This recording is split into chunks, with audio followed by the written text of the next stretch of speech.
your network and your community. So let's go ahead and get started. So thank you everybody for joining us for our panel today. I would love to hear some introductions, and because we have a new program that is going to be represented within the larger FSM network, we would love to hear a little bit about that. So I'm going to have you, Michelle, go ahead and introduce yourself and then tell us about the new program. Okay, so hello everybody, my name is Michelle Walls, and I'm here to represent the National Foster Youth Institute. So what we're doing is kind of creating these emerging chapters, and Michigan is one of the first states who will be having a new chapter. So basically this is a foster youth-led or former foster youth-led organization. Basically our goal is to kind of create community support and connections, kind of like the theme of today's domain, and also kind of raise foster youth voices so that we can actively advocate for change in policies and things like that.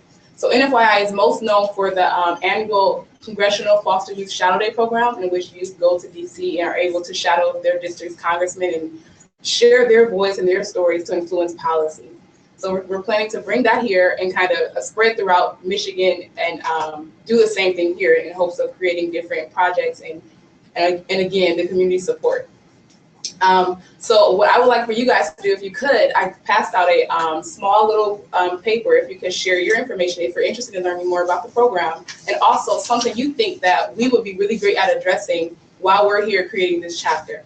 We will have, the goal is to have monthly meetings, and our first meeting will be in March. If you put your name on the email address, or put your email address and your name, we'll be able to share the information for the upcoming meeting. Awesome, thank you so much. And I will also say to our Facebook audience and our webinar participants, if you want more information about that, please contact us or leave a comment, and we can get that information to you. We will also share information in our end of the month wrap-up email. So thank you so much, Michelle. Hi everybody, I'm Jay Munley. I'm the co-coordinator for Fostering Stars at Lansing Community College, and I also do life skill coaching with our students, and I'm happy to be here. I'm Courtney Thompson, and I am a FAME intern. I'm a macro intern with the FAME program at MSU, and I also do life skills coaching, and I'm also happy to be here. And then hello everyone, welcome back. I'm Bree. I am a student within the CETA Scholars Program at Western Michigan University. I'm also the FSM ambassador for FSM. So hello all and welcome. And Bree's voice may be familiar if you listen to our FSM podcasts. She is the host and facilitator of the FSM podcasts, which we do monthly, and we invite you to check out. You can find them on iTunes, and you can also find them on our FSM website. All right, so let's get started. This domain is community connections and supportive relationships. So I would love to hear from each of the panelists how this domain either impacts your life or is reflected in your life and work with students. And I'm going to go ahead and start with Bree at the end and work this way. Okay, so immediately when I heard influence your work, I thought about the community connections part. So for me, I'm a senior, so I'm graduating in 2 short months. And so community connections have been a large part of what I've been doing recently, because I'm trying to find out where my place is in the community and where I can help to start making an impact in my professional social work career. And so one of the things that is coming up that's going to be a big influence is in Kalamazoo, they do career fairs at Western Michigan University. So they bring employers from all over the communities to come in and do these like mock interviews and give out information and things like that. So I just immediately think of that giving me practice interviews, number one, information about organizations maybe I didn't know existed, and just more insight as to what's out there that I can become a part of. Without that, I don't know how prepared I would actually be. I'm sure I'd find a way, but I love that that's out there for me to be a part of. And then the second part about the supportive relationships for me, I think supportive relationships influence my life because they help me to move. So sometimes I might get stuck. And I can go to, say, those campus coaches and be like, look, I'm stuck. I need some help. Like, what is something I can do? Like, how can you help me? Or just having those friends or those families, just those supportive adults and professionals that can help you kind of move along when you're stuck or when you just need some encouragement or to celebrate with. So. Wonderful. Great. Well, I'm gonna flip it and do the opposite way of you and start with my life. I would not be in school or where I'm at today without the supportive relationships that I have had. The more I look back, the more I realize how many people were instrumental in getting me moving through those certain points when I just felt stuck and needed help. My work life, I'm also graduating in a few short months. So currently and in the future, I want to be working with communities. I want to be doing panels like this. I want to be engaging with community partners and understanding how they're helping impact the lives of others and how that can be improved upon. Because if I can help improve upon it, then that is something that I'm very passionate about. So I think that this domain kind of is my life. Nice. Jay?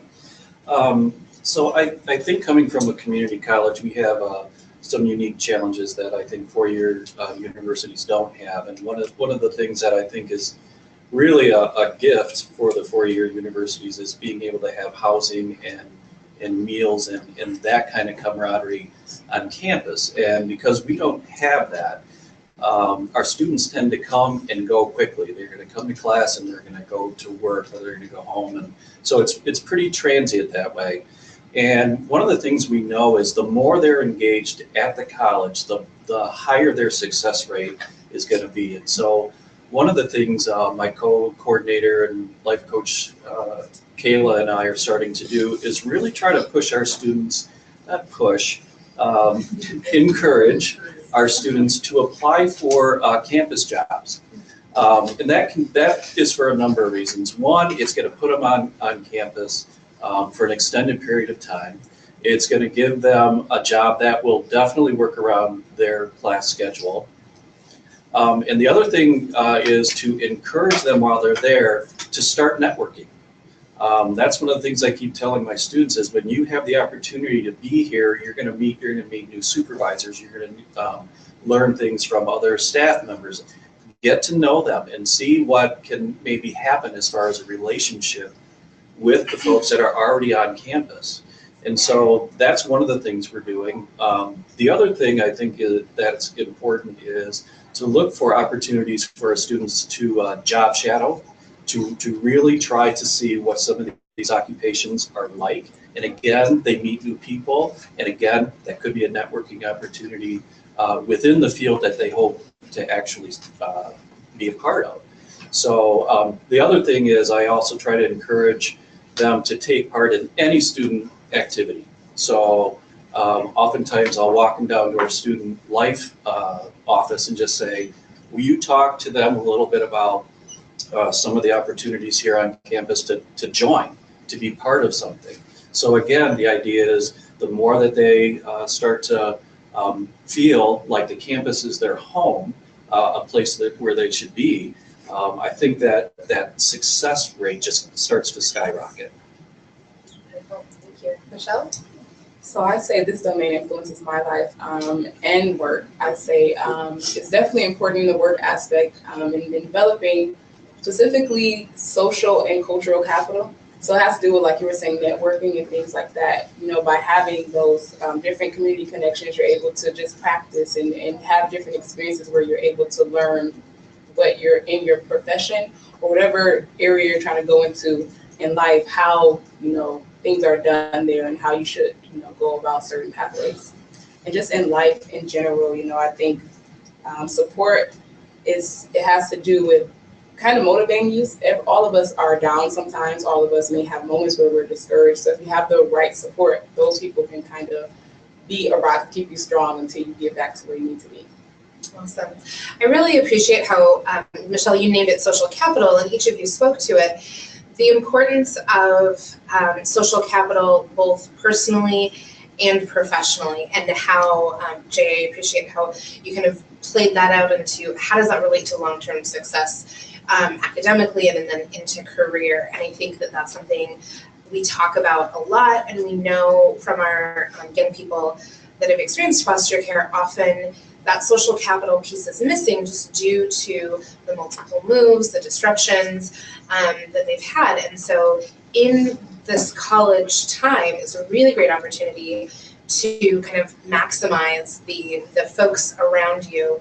And that's professionals, absolutely, but that's also peers, you know. And so, you know, Bree and Michelle, you both talked about, sometimes I just, need my peers, my friends, just to kind of hang out and have these connections, just to kind of keep me motivated and keep me going. And of course, you also need the professionals in your life, the supportive adults, the coaches, career mentors, et cetera, that can kind of help you see maybe beyond that stuck point. And so I appreciate you guys bringing that up, because I think it's something that we think about and consider often. And that leads me to my next question, which are, what are some challenges that you have encountered related to this domain, and how have you resolved them? And I would love to hear from Michelle and Bree first, our alumni, and then hear from Courtney and Jay on the programmatic side. So I'll have Michelle go ahead and start. So some challenges I face is I think I kind of struggled to build in the past. I think I'm better now, but as I came out as a as I aged out, I'd say from being, I was adopted, but I kind of aged out, So after that, it was like adjusting to a whole new world without the family that I had been with. So it was essentially like, we were kind of, me and my sister always say we were in a sheltered household, but then we were kind of put out in the world where we had to learn everything fast. And it's like we weren't exposed to most of the things in the world. So it kind of made it even worse.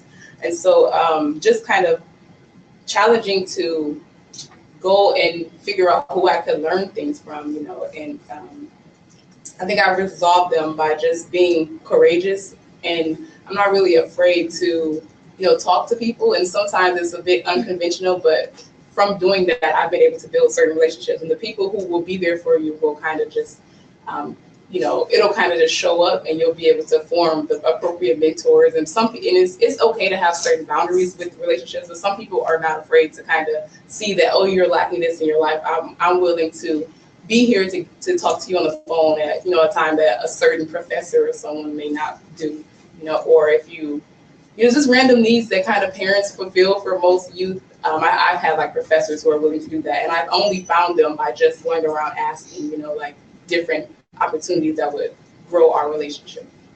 She said, I'm going to speak up from, so I am a mentor, and I have 7 mentees, and I see for myself, the challenges that I see is I have trouble having that patience to wait for them to trust me and understand that I'm there for them, to support them, to have them say, okay, this is a supportive relationship. And then I think how I've resolved it, it's been hard, but I think just reminded myself that you don't just trust anybody off the bat. Like, you really have to see that they're there for you and that they're going to support you with no conditions. Like, it's not conditional, it's unconditional. So again, when you're like, oh, I don't want to go to class, I'm so annoyed. Like, they're like, go to class. What are you doing? Like, they're there no matter what, not just like when you're happy, because you're not going to be happy all the time. So I think patience, like, as hard as it is, I think that's what's helping me resolve, like, being able to be there and be that supportive relationships and community connections for my mentees. Is just consistency and patience. Just remembering that I didn't trust everybody off the bat, and I'm going to feel you out before I see, what kind of relationship we're going to have. So. What came to mind for me, and you kind of both talked about it, but on the program side, at least for my involvement in FAME with the coaching aspect, is 3 different things. Consistency.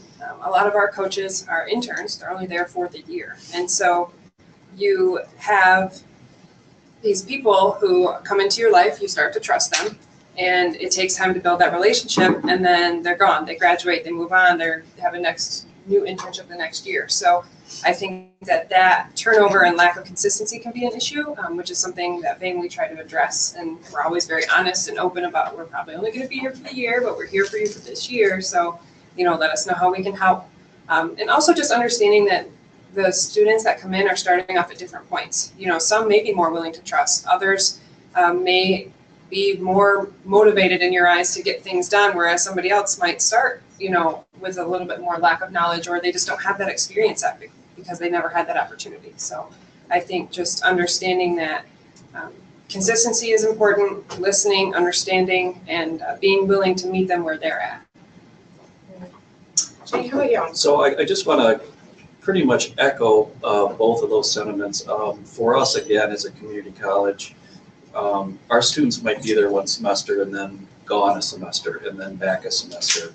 And so to have that consistency it can be awfully difficult. It can sometimes get in the way of forming the kind of trust that they need to have with me as their coach to be able to really kind of do some of the work that we need to do in this arena.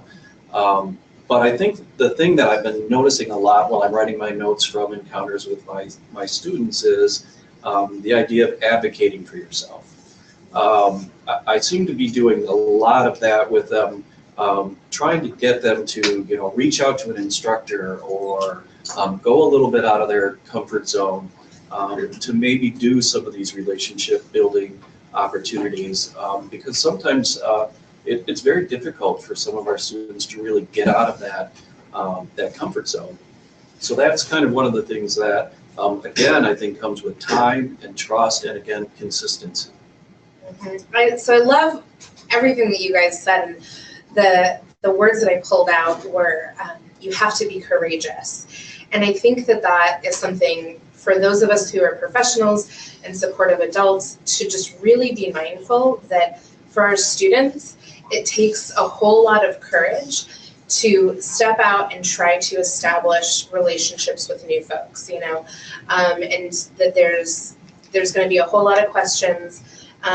And that sometimes you have to do that negotiation that you talked about, Michelle, of, okay, so you may be somebody who I can only see during these office hours, and this person over here, I could maybe, call and we could talk, into the evening or, on the weekends. And that for our students, they're really having to, have a lot of courage to kind of put themselves out there and figure that out. And that I think all of you said, that just takes time.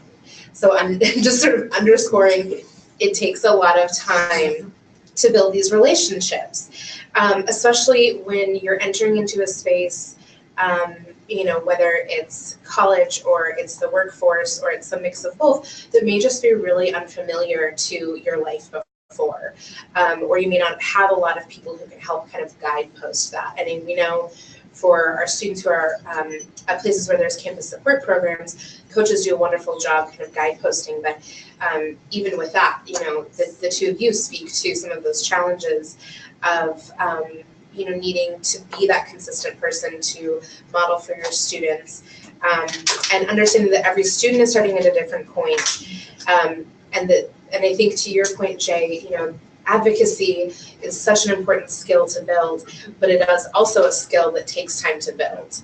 It doesn't just arrive one day, you teach it, and then you just are great at it, and so for the supportive adults, the professionals, it's really remembering we have to revisit that every single time with our students. And Bree, your point about patience, I think, is an important one for all of us, and that goes to a reminder that these are skill-building things that students are learning, and often overcoming some of the exposure gaps that they may have, right? So a lot of the times our students just have never had the opportunity to learn how to advocate for themselves or to learn how to build a healthy relationship. And so we're really overcoming that, and it takes time. And I think for our students to just understand you can be patient with yourself and be patient with other people, because we're all kind of working this out together and trying to figure out how to be in relationship together. So thank you so much for that. I want to pause and see if there's any questions from our audience or questions from Facebook, our virtual audience at this time. Anything? Yeah. I think you mentioned like a career fair, where people are coming to campus. Is there anything like that at any of your campuses where there's a community connections kind of fair where groups come in, or how would a community group kind of let youth know that they're available, so that it's not always on the youth to try to have to go search that out and figure out how to be courageous and ask? Yeah, that's a really great question. So if you are a community member or a community organization, have a resource, how do you let students know, probably how do you let programs know too about that resource? So I'm wondering, and I think I will ask Jay and Courtney first, how, what's your preferred approach with that? And then Bree and Michelle, really kind of how do you as alumni prefer to be approached about resources? So Jay, I'll let you speak first. So I think it's got to be both an individual, we're working with our students individually, but When you ask, do we provide those kinds of opportunities, the answer is yes, absolutely. February 20th, actually, we have a career fair and internship fair. I'm not sure if it's at West Campus or Main Campus, but it's going to be a pretty big event. Google is also coming to our campus on March 9th, and they're going to take over the campus. They're probably going to have at least 1,000 people coming onto campus, and their whole thing is called Grow with Google. So they're going to put on workshops and different kinds of networking and all these kinds of things. So there is on a regular basis something going on one of our campuses, either our West Campus, the Tech Center, or the main campus. But I really encourage our students to go and be part of that, and just, you know, they don't even have to talk to anybody if they don't want to. Just look at the materials, you know, see what's out there and kind of expand the horizon. Like, look at all these organizations that might have a possibility of you encountering with them. So I think it's both individual and then these kind of big fair kind of events that we put on. I would agree, especially being at MSU, there's always opportunities, there's always career fairs, there's always networking fairs going on. But I think at both the student level that, you know, they need to be courageous and kind of seek out those opportunities, but also at the professional level, like Maddie, you said, you know, it's just as important for students to make connections as it is for people who serve the students. So opportunities like this, I also get opportunities as part of my internship to attend camp meetings, the Capital Area Mentoring Partnership, you know, meeting people I never would have met otherwise, learning about programs that FAME students can utilize, but not just FAME students, other students as well. And if I hadn't had the opportunity to sit on those kind of panels and go to those meetings, then I wouldn't know that these opportunities existed. So I think just as ourselves, kind of getting out of our own little bubbles and, you know, and silos that we tend to be in at work, and getting out there and exploring what is offered, and then bringing that back and trying to use it not only in our programs, but, you know, just getting the word out that for other programs that may be able to utilize it. Great. How about you, Bree? So I have a two-part answer. I think if you're an organization that's looking to like market yourself as an ally and a supporter, I think if there's a campus support program, I think contacting them would be a great start, because they're always looking for people in the community that are willing to help and support their students. So that's my answer for that. And then personally, I think for my approach is just like, I don't know, I have a hard time like talking to people that I've never met before, even though it seems like I'm fine with public speaking. But I don't know, I guess the approach that I would be looking for would just be like something that's like very, hey, how can I help you? And not, I have this thing or this new item that's going to help you in this way. So kind of coming from you're the expert, so let me ask you what I can provide you to help, instead of like you having this magic tool that's going to make all my pimples go away. So I just think of like, they're like one fits all. In real life, you're like, that's not going to work for everybody. So just being open-minded and intentional about what you're presenting and how you're presenting the information. Okay. Michelle? So what I kind of perceive from your question is kind of saying that how do you get youth or foster kids or whatnot, how you can get them engaged without them having to go out and seek things. And so I think that's a common issue, you know, with people who may not necessarily be seeking opportunities. And so one thing I would suggest is like finding ways with, you know, from the standpoint of organizations with students who are in school and you have resources and just programs that may benefit the youth, is to, you know, cross paths with the mediums that they have no choice but to encounter. So for instance, like advisors, you always, you know, so I don't know if I mentioned it, but I'm also a student at MSU. I graduated, I'm a grad student now. So one thing I noticed that is effective for me is to learn about things if I get it from my advisor. And so of course, in this social media world and this technology, all of us, we have a lot of things trying to get our attention. So essentially you have to figure out how you can be the thing that effectively grabs this person's attention. And so we have to talk to our advisors in one way or another, because you need to do it for your classes and things like that. So I think that's a very strong point. And then when it comes to just the overall, just I think at MSU they always write things on the ground and stuff like that. So when you're just walking passively, of course we gotta not have snow and stuff like that. You know, I think that things like that. It does require some element of the person, you know, being interested. Essentially, those are. Mhm. And so I really like, you know, what all of you kind of pointed to is just being relevant in the space where students are at. You know, so being there, being relevant, connecting to those points where students might already be integrated, because I do think, you know, to your point, Michelle, there's so much competition for our students' time, and really as professionals for our time. Let's be honest, you know, there's so much competition, and so if we can be in those spaces and make that space valuable, you know, Bree, I think to your point, you know, not just saying, here, I have this one size fits all, but hey, how can I actually make this resource that I have sort of fit in with the needs that you have?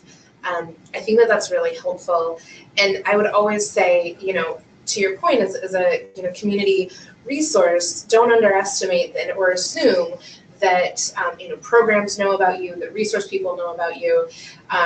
You know, even if you have, you know, shared your card or sent emails, sometimes it just takes that personal connection more than once, you know, being there. And I would think that that's true. It's true for us as professionals, and it's really true for our students. If you show up once, you know, a student's going to be like, okay, I saw you that one time. You have to be consistent. And I would say, again, as a professional, a lot of things competing for my time. So if there's one person that just sort of flies through and says, hey, I have this, I may remember when the time comes that I need that resource, but I may not if there wasn't really a connection made. And so I think making those connections are, meaningful connections are really important. Other questions? Yeah. Is there like a coalition, or do you guys have like an updated community resources guide, either through the county or through Fostering Success, that we could take advantage of when we're referring our youth to services? Yeah, that's so the question of do we have an updated resource to that you could easily share with your students, right? So of course, Fostering Success Michigan has lots and lots of resources on our website. One of the pieces that we do have is our Michigan network map. And so it's on our website. It says network at the top. We fully own that is not a very descriptive name. A lot of people go, what does network mean? And at some point we probably will rename that tab. But the network tab is actually a Michigan map that has as many as we can as far as resources physically mapped on there. And you can search that by county, you can search that by region, and you can really kind of break it down, even down to, you know, sort of who you might be looking for. Are you looking for an MYOI coordinator? Are you looking for community mental health? We have all those folks mapped on there. And I would say to everyone here and to everyone in our virtual audience, if you go to our network map and you don't see yourself there, we want you to be there. We want you to show up as a resource. So please let us know. And we also try as much as we can to just be available for those questions of, you know, hey, I have a student, they're moving here or there, what resources might be available? So, you know, absolutely don't ever hesitate to reach out and connect with us. But that network map is really helpful. And if you're not into sort of the map and all the blue dots that show up there, you can scroll down and there's actually a really nice list of all of the network partner resources. So you can search that way. But thank you, that's a great question. Yeah. Other questions that folks have? Any questions virtually? No? Okay. So I'm curious to know from our students, when it comes to building community connections and supportive relationships, and you've spoken to this a little bit, but what is one thing that you wish professionals and supportive adults understood while assisting you in this domain? And I'm going to start with Bree. Maddie, I think you just stole the words right out of my mouth. I think showing up more than once, whether that's the resource, the supportive relationship, the mentor, the coach, the showing up like constantly, on a consistent basis. The word consistent just keeps flying in because I think that is super important. And then I also I also wish that they knew that, again, when you're meeting me, I might not be at the level that you would like me to be at.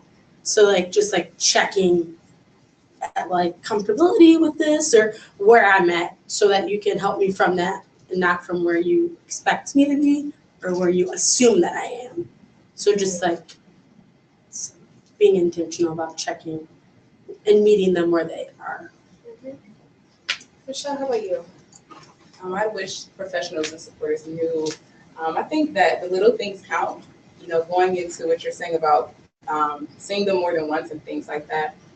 A lot of times, I think for foster youth who are in education and in any area, sometimes it can be isolating, or you may feel like you don't really have anyone. So any small thing to just check on you, or just say how's this, or to even if you remember something small. I think we all like that, but I know I have like a professor. I was moving, and she, out of everyone I talked to, she was the only person who was like, "How did your moving go?" Like she just asked that. I'm like, "Wow, no, I've told lots of people I'm moving, but no one asks." And so because she did that, it just solidified our relationship further. So I love what both of you shared, because I think in our professional work and the work weeks that we have, it can sort of feel like, okay, check that off the list, right? So I need to check in with Bree, okay, check that off the list, moving on. And it's a really good reminder that we can't just check it off the list once. We need to be checking it off the list consistently. We need to be checking in. And then I think we need to be really good listeners. If I kind of hear what you're saying correctly, Bree, it's not about kind of saying, well, I asked the question and she said she's fine. It's, well, did I ask the right question? And did I actually listen to what was really being said? And also what was not being said, right? And I appreciate you saying, we may not be where you want us to be. And for professionals, we can get in this space of, okay, but I'm working with you, we're doing all these things. Why aren't you here? And just understanding that, it may take a while for a student. They may have to practice one specific skill for a while before they have mastery over it. And then there may be other areas where, they move really quickly through that. So I think those are really important kind of pieces of awareness. And Michelle, to your point with little things count, and you use the word isolated, and I think that that's a really, really important word just to pause on, because I think as much as we can assume that when a student goes to a college campus, they're sort of plugged in with all these resources. I think, Jay, you said earlier, you work at a community college and there's a lot of commuters. And so that may not be the case for students. And I think even at our four-year institutions, I've talked to many students who say, well, I didn't talk to anyone my first semester. I just stayed in my dorm room. And so we assume that because you are in a community, that you are part of a community. But I think maybe we need to be thinking more thoroughly about how do we bring students into community, and that it can be those little things. And so I kind of call those, nurture gaps, where sometimes we forget that students just need a little like, oh, how did that go? Those things that make us all feel better, but a little bit of like, I'm not just going to ask you how your test went because I'm your professor. I'm going to actually ask you about your life. I'm going to check in. We can have something that goes into more about, how you are and how you're feeling, not just what the tasks are that you're doing. So I really appreciate those. So I'm curious for Courtney and Jay, you spoke about some of the challenges that you have experienced with students around this domain. I'm really curious about some of the resources that you all have discovered in helping students sort of move through this domain or gain mastery or have success in building community connections and supportive relationships. Jay is the more veteran coach. I'm going to start with you. So one of the things that I've really been studying and looking at is the issue of trauma in our students' lives and what that does to them, both coming through the foster care system and just being pulled from your home. That's trauma number one. And then you can imagine some of the other traumas that come along through that. And I think those kinds of trauma experiences can really hinder how our students might want to engage with people. And again, we're back to that trust factor. So I think understanding that every student probably that we're dealing with that has experienced foster care has experienced trauma. And so that helps me come at it from a different lens. More compassionate, and I think more understanding with things that I might see, like I'm like, why aren't you following through? What? It makes me step back and realize what's going on and why. So I think that's helped me a lot. The other thing for me is that I need to do the same kind of work that they're doing. So when I first came on board, the very first thing I started doing for months, because I didn't have many students, was calling NYOI coordinators, getting to know Ann, but calling all kinds of DHHS workers, resources in the area, shelters, just trying to get to know what resources are out there. Because if I don't know it, how are they gonna? I mean, if I can't get in there and figure it out, then I know they're not gonna be able to do it.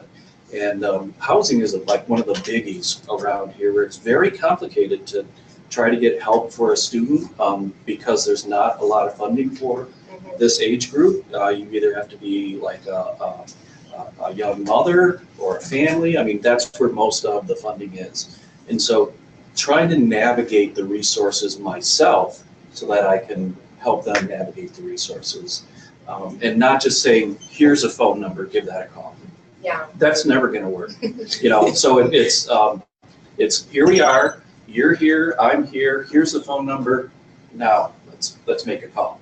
And a lot of times I'll prompt them on, okay, so let's ask this, and maybe what you think about asking that, and this is what we need, and so then just kind of give them a little pep talk before they call, but I make them make the call, but I'm there.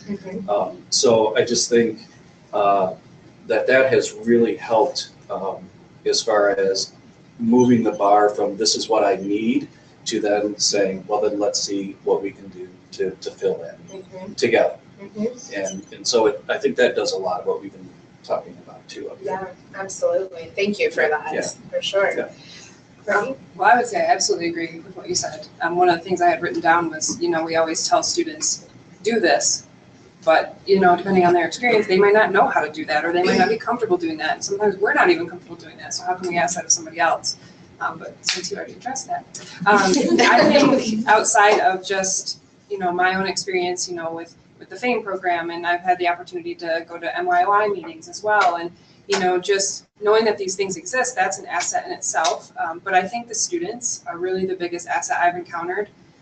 One experience at the MYOI meeting is a 16-year-old talking about a food bank that she went and worked at, and just her eyes were so bright and she was so excited about it. She couldn't wait to go and do more. And I think a lot of times we hear so much negative about kids these days, to use that term, and they hear it too. And so, rather than putting that out there, I love that I have the opportunity to see the other side of it and really put it out there like, no, listen, this is what I get to see. And, as part of FAME, we have a student activity board, and they have just run with all these great ideas, and they want to, they went and got their own donations for the program, and we had an event last night where we decorated cookies. There was over 100 cookies donated, and I didn't have to do anything. The students did it because they were passionate about it. And just seeing that passion and that excitement and running with it and being there with them should they need the help has been really motivating for me. And I really see that as the biggest asset, is utilizing the students and what they know and helping them grow. Awesome. I want to get back to what you said about the trauma impact, because I think that that's a huge thing, and I want to hear a little bit more about some of the resources that I know that you know about, Jay. And I want to talk about, first, I guess I want to talk about what you both talked about, was this doing with, not for piece. And that's something that we say a lot in our fostering success coach training, and kind of a mantra, if you will, that we have of like do with, not for. And, you know, Jay, you kind of spoke to sort of your strategies of, well, if I'm going to ask a student to do that with me, I need to actually have walked that path of what is it like to try to navigate this web of resources and access and, you know, move through that process. And so, you know, sometimes it takes us walking that road ahead of our students to know what to anticipate, but it absolutely takes us doing things with our students. And Courtney, to your point, I think doing things with our students that they're inspired by our students, you know, and I'm always surprised, though I shouldn't be. I mean, it's ridiculous that I'm surprised when I see how much our students accomplish when they are passionate and driven. And it's such a clear, you know, thing when you see students that are like, I didn't want to do this and you told me I had to, and you're like, oh yeah, and this is why this isn't going anywhere, you know. And so I see groups like, you know, what you're starting, Michelle, with the Michigan chapter of NFYI, and I think, you know, there's no way that I could have come to a group of students and said, hey, let's do this, and they would rally around it if they weren't, you know, interested in it. And that it's the absolute right thing, that it comes from within students, and that it's a pause for those of us who are professionals and supportive adults to go, what's our role in this? Oh, our role is actually to champion our students. We've taught them the leadership skills. We can provide the guidance and the scaffolding and hopefully some resources. But we don't need to tell them what to do. They are going to actually tell us what they want to do, and we can cheer them on in that. So I really appreciate you guys both bringing that up and just reminding us of those assets that we have, and the greatest asset that we really have in building connections and building these relationships are our students themselves. Jay, I would love to hear from you a little bit more about how you have brought more focus on sort of being trauma informed and maybe resources that might be available to folks. It's something that I think we're starting to hear more about being trauma informed in our K-12 system, and definitely in the mental health system and social work.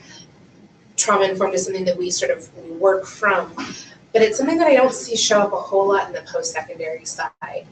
And I think that both for folks who are sending students to post-secondary and people who might be working within the post-secondary side, it's important that we're aware of the lack of knowledge that might be in this arena around being trauma-informed, and also resources that we can access to increase our trauma-informed skills.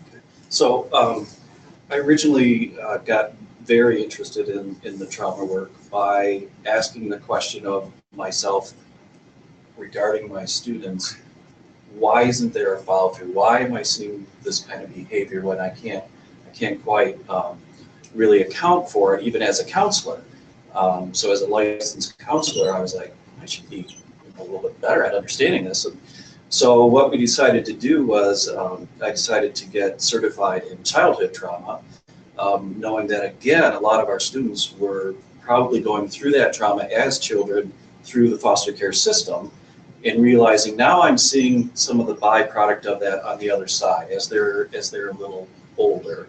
And some of what trauma does is it has people doing certain behaviors where they might not even realize they're doing it. They're being triggered by certain things that they might not realize are triggering them.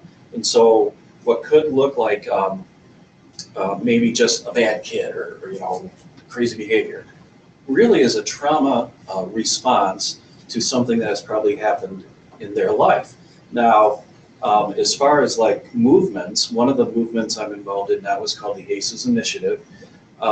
In the ACEs Initiative, ACEs stands for Adult Childhood Experiences, Adverse Childhood Experiences, excuse me.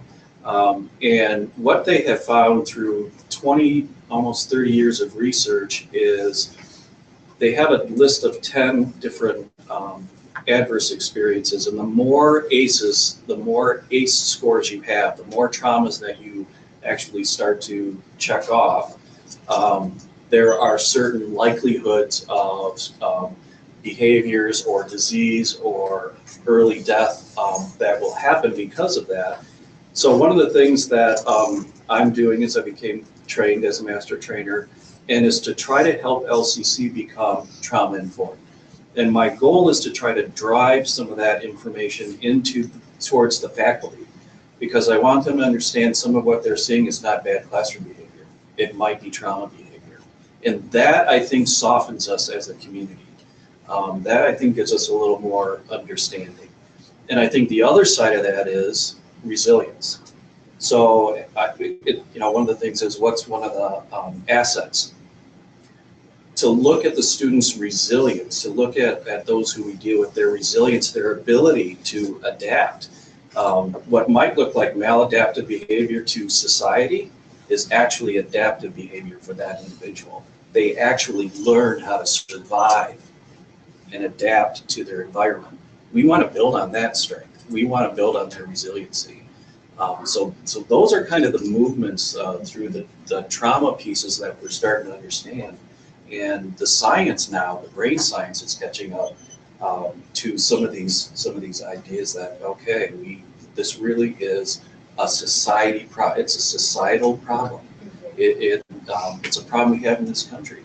And so I think one of the greatest things that I've ever heard them say in these studies is, if it's predictable, it's preventable. So our goal now is to really try to get this information about trauma into our communities, into our schools, especially K-12, and to our parents.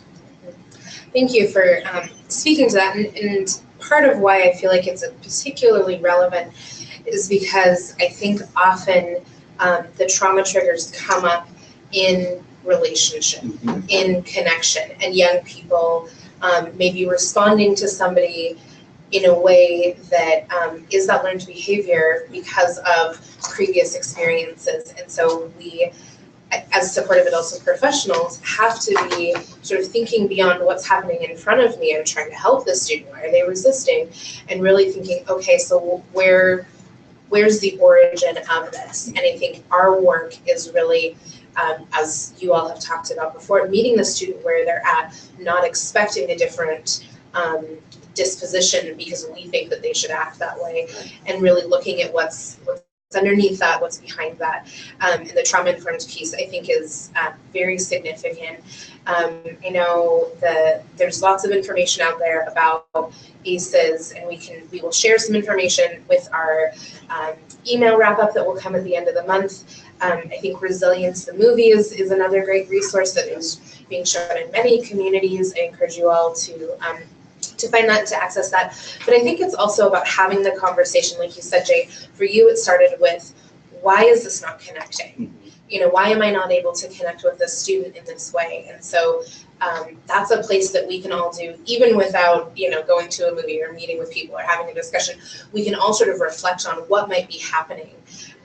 And I think kind of digging into, okay, so what do I know about the student that this might be part of their story, and really then starting from there with the building blocks of the relationship, not where we think it should be. So thank you. I know we're getting down to the last few minutes. I want to just pause and see if there's questions again from the audience. We have a Facebook question. Oh, Facebook question, yes. It's from JC. Okay. She just said, what are some suggestions to help students who have experienced fatigues, forms of trauma, and have internal battles? Like, college is ready a lot in dealing with a lot of the emotional stress and problems. So what are some ways to... Yeah, so I think this is a really great question maybe for our student and alumni, graduate student, to reflect on what are some ways, within relationships, supportive and healthy relationships, that professionals or supportive adults or even peers can help you, or that you found have helped you in dealing with stress and fatigue and anxiety, those things that often come along with college and life. And Michelle, do you want to start? Yes. So I think just, of course, you kind of have to find it within yourself to want to address the problems instead of just kind of letting it ride, because you got to be deliberate in what you're trying to, the outcome you're seeking, and then look for, it's kind of tough to say, but like I know at MSU they have like a counseling center, and so utilize those things. You usually can just go sign up, and you could probably make an appointment, sometimes the same day or the next day. So find things in the community like that to just kind of have as your outlet. And even if, because I think when I was an undergrad, I would go to the counseling center. And sometimes you don't want to go. You may have experiences from being a foster youth. A lot of times we are like sent to like therapists and things like that, and you kind of have a negative perspective. So you have to find it within yourself to just kind of break out of that and give things a try. Because I know that I had that experience with like therapists as a youth, but then when I got to college, I was always hesitant. But when I would go, it would point me in the right direction. So I think that's the best thing is like counseling centers and things like that. Okay. Great. I would add to that and say for the supportive relationships, probably listening would be a really big way to support. And then as far as taking action, I think offering to assist as far as like, I'll go with you to that intake appointment, or let's call together, I think can really help. And then I think the last thing that for me personally is just like sitting through with them and like normalizing that their experiences are their experiences and that they're okay and that other people have those experiences. Because then it makes it okay for them to be like, oh yeah, okay, I'm going through this. Like I'm going through it, but it's okay because I'm not the only one going through it. So I think normalizing and then doing those direct, hey, let's go together or let's call together were some huge things that I'm very grateful for within my supportive relationships and community connections. And, I just want to add, I think, Michelle, you brought this up earlier, but it's part of that being courageous. And so for the supportive adults and professionals that might be engaging with our students who are having these struggles, it's also seeing them and naming that for them, naming, okay, so this is going to be a time where you have to be brave and you have to trust that even though counseling was terrible before, it might be different now. And if it's terrible again, we'll find a new counselor, and just, but I think part of that is not doing with, I think it makes it a lot easier to be brave when somebody is with you than when you are by yourself. So yeah, thank you guys both for those answers. Is there another question? I thought I saw another question. Yeah. Can you describe some of your experiences working with different cultural backgrounds, like kids who may have come to the country or who just came here, and what community resources you used to help them? Yeah, I think that's a great question, and I appreciate you bringing that up, particularly because we do have a significant refugee population here in Michigan, and I know it's something that even in our office, we've been talking about this year about how are we diversifying just our own resources. Slow to the game, it's taken a while. But I'm curious for you two coaches, how have you engaged with students that are coming from different cultural backgrounds, and are there resources that you have found that are particularly helpful with students? And Courtney, I'll start with you. Well, as I'm relatively new in the role, I would say that when engaging with individuals from another culture, it's the difference between cultural competency and cultural humility, like just being forthcoming and saying, I don't really know much about where you're from, what you've been through, what you're bringing to the table, but I want to know. And what ways can we improve your experience to help you while you're here, and then others who may have a similar experience to you, because I'm not going to pretend to know everything, about them. But I think too, just in my experience with FAME, we have had different events and things, even just, different needs that arise, and we're like, oh, we didn't think about that. So, just asking ahead of time, and we're still trying to figure out like bolster our resources, and oh, well, we thought that all the students needed this, but these 10 students might need this. So what are we going to do to make sure in the future that we have both, and then find out somebody else needs something else? So I think just being open-minded and just being really humble and saying, I don't know, can you teach me? Jay, how about you? I'm going to echo that, because one of the things I try to do is not assume I know, even if I know something about their country, that I know the culture or I know their experience. And so I ask them, can you tell me a little bit about the country you came from, and how'd you come here? And again, I think I need to build a little trust before I start going too far, because sometimes their experience of getting here has been traumatic. Sometimes it's children they come. So I think that's one of the things, again, is to be culturally humble and not assume that we know their experience at all. And then the other thing is knowing what kind of resources might help them that we might actually have on campus. Because within our department, we actually have global student services, so they deal with all the students who are coming from like China and Japan to study on visa programs, and they put on different programming. There's a TRIO program for first year or first generation students. There's Lucero, which it was focused more on the Hispanic students, but they've opened up their way of dealing with students of just diversity. And we actually have a diversity office. So I think knowing what the resources are and knowing what they actually might need by asking, what do you think you need in the way of support? And the other thing I think too that we're trying to do, and we're getting back at it, is the immersion events where we bring all of our students together, hopefully in something that we're doing fun, so they can get to know each other and support each other that way. And we've got students from different African nations but every one of those nations and dialogues and everything is so different, but it's so rich. And so I think bringing them together and having them get to know each other is another piece to it. Courtney, I really appreciate that you brought up cultural humility. That's definitely a core element of the coach training and a high value of ours. We often speak about it just with the culture of foster care, but I think it is really important to think beyond that to all different cultural identities and backgrounds, and understanding that no two students or two young people are going to identify in the same way, even if they check the same boxes. I think that's just a really important reminder for all of us. And Jay, you said really building trust to understand and to be able to ask, what that experience might be like, I think is super important.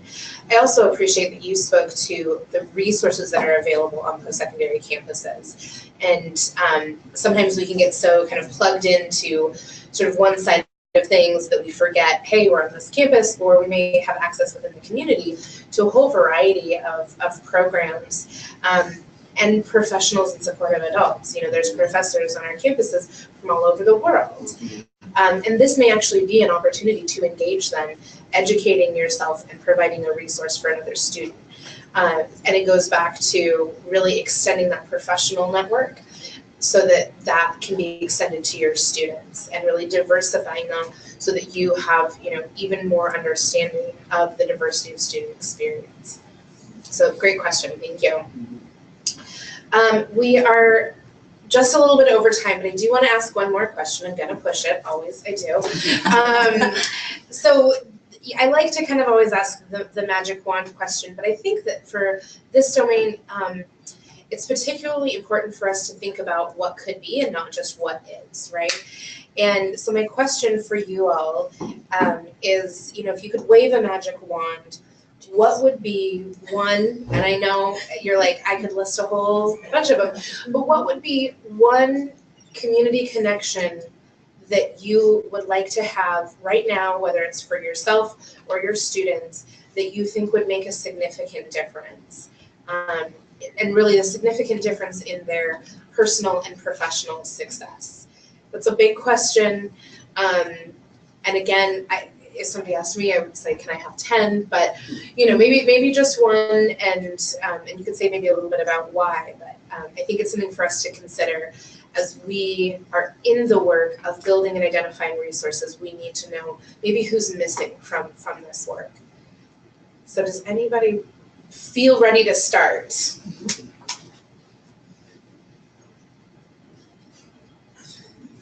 All right, Bree, I'm going to pick on you. Just because you work with me, I know. This is the benefit of working with me, is that you tend to get to go first. Okay, so this might come out a little weird, just because processing, and if I'm listening to the question correctly. I think for me and the mentor work that I do, I see a lot of my mentees not have driver's license or education around buying cars or what a car loan is or how to lease a car, where to go, or And that's a very, very necessary, like a mode of transportation like you need. Whether it's also bus systems or how to ride a bus or when do I get off? If I don't pull the thing, will they let me off? It's sort of like just education. Like I would like to have some sort of like community, maybe Sears Driving School, like come and do an educational, here's a discounted price for your driving classes. Like I think in that area, as far as my experience, is still really lacking as far as support with youth who've experienced foster care, and just educating them earlier. Just speaking from personal experience, I didn't get my driver's license until I was like 19 or 20. So it's like, you want that early experience so you know how it moves. Like I just bought my first car last year. It's been a year, like yesterday. So when I'm still dealing with these like, oh, got to take it to the shop. Oh, it costs for them to do diagnostics. Like, and I mean, I had supportive family relationships to help me along the way, but it would have made it a lot easier if I had that support when I was 16, like the rest of the world or most of the world that has not experienced foster care. So I think if I could wave a magic wand, it would be, hey, here are these discounted classes. This is how it works. It's important that you know this. And it's important that you know this at an early age. So. Thanks, Bree. I would actually echo that, just because I think as time has progressed and using the term youth today, even if I'm included in that, we're so technology bound. Like we know so much about technology, and those expectations are so high on youth today that we forget all those other life skills that used to be more important, and they're still important.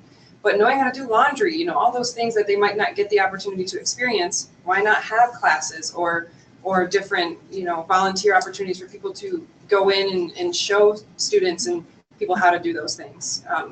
I would definitely echo that, but I would also add, I think it's important, and I know I said it earlier about, just people getting involved with the students just to see what they're passionate about and really changing their perceptions, because I feel like if there were other people at the table, you said who's missing, whether it be policymakers or other professionals, just really getting in there so they could see how these students' eyes light up when they're talking about something they care about. And it's not Snapchat, it's not Facebook, it's soup kitchens and volunteer work, it's incredible to me. So I feel like if I had a magic wand, like I would want everybody to be able to see that. So, I think my magic wand would be fairly simple, and that would be that every one of our students, the folks we work with, have one healthy, stable, knowledgeable adult that will walk the journey with them and be there for the very things that you're talking about. The simple things that I think sometimes when you grow up in an intact family, whatever that looks like, you receive certain kinds of skills or knowledge that might not, that our foster youth alumni might not have gotten. So I really think that the wand is one person, healthy, stable, nothing but to help. Awesome, thank you. The one thing that I think that youth would benefit from, and it's kind of echoing what you guys are saying, but someone to to help with finances. So it's one thing to have instructions, like you can probably go to a bank and get a list of like what you need to do, but someone to actually or a platform which you would kind of have that help while you're doing it, like do it with you, like you guys have been saying. And I really like what you said about if it's predictable, it's preventable. And I think it's very predictable that someone who's 18 will go to an apartment and apply and be denied because they have zero credit or or even worse, have bad credit or something like that. And so it's very predictable that can happen, and it would be nice if there's a way that is something that sets these youth up that they can utilize and have something that's with them to improve their chances and having success in that, and improve their chances of ruining those things. I think that's one thing that's a problem, is once you kind of mess up with that, it's a lot to recover, and it's something that it was small or you just didn't know because you were 18 and something was there, someone offered it to you and you just took it, so. One of the things that I'm hearing behind all of the different champions that you all are naming off are champions who are engaged earlier on, and I think that, we have been doing an increasingly better job at identifying champions for our students as they get older and move into post-secondary. But we see the gaps because they didn't have those champions early on, right? And so if there had been, you know, a finances champion that could say, hey, you're 16, you may not be thinking about credit or whatever, but trust me, this is going to be a big issue. Let's talk about this. Or Bree, you know, a transportation champion. Hey, this is how you can get around. This is how you can get your license. This is what you should know about a car. That's what that sound means when you turn on your car, you know. You know, having that earlier on, you know, building those life skills that you talked about, Courtney. And I think the person that can help students find their spark, you know, and I think unfortunately, sometimes students get to a point where they feel like why bother looking for the spark because I have to survive, I have to go to work, I have to make money. This is what I have to do. I actually don't have time to find a spark. And, you know, to every student, I always want to say it's never too late. It's never too late to come back to look and explore, and that there's lots and lots of options to find that spark. But if we could have somebody early on who just said, hey, what are you interested in? And could connect to those people. And I think, Jay, to your point, you know, it would be great, and it should be our goal for every young person that they have a form of permanence. You know, when we talk about permanence a lot, what does that really mean? And I think your definition is exactly what we want permanence to mean. You know, a healthy, stable adult that is consistently in their life, that is, I would say, a resource person for them, both an internal and an external resource person for them for the long term. That's really what permanence is. So thank you for those answers. We will continue to look for those people. We hope all of you will continue to look for those people and connect those people with our students and with us in the Fostering Success Michigan Network. Thank you so much for being on the panel today. We so appreciate it. Thank you to everyone in our virtual audience. Thank you for everyone here. We look forward for our webinar and Facebook folks. We look forward to seeing you next month, where we will be talking about housing in Southwest Michigan or Southeast Michigan. Thank you so much. Thank you all. Thanks for being such great audience participants. You guys are great.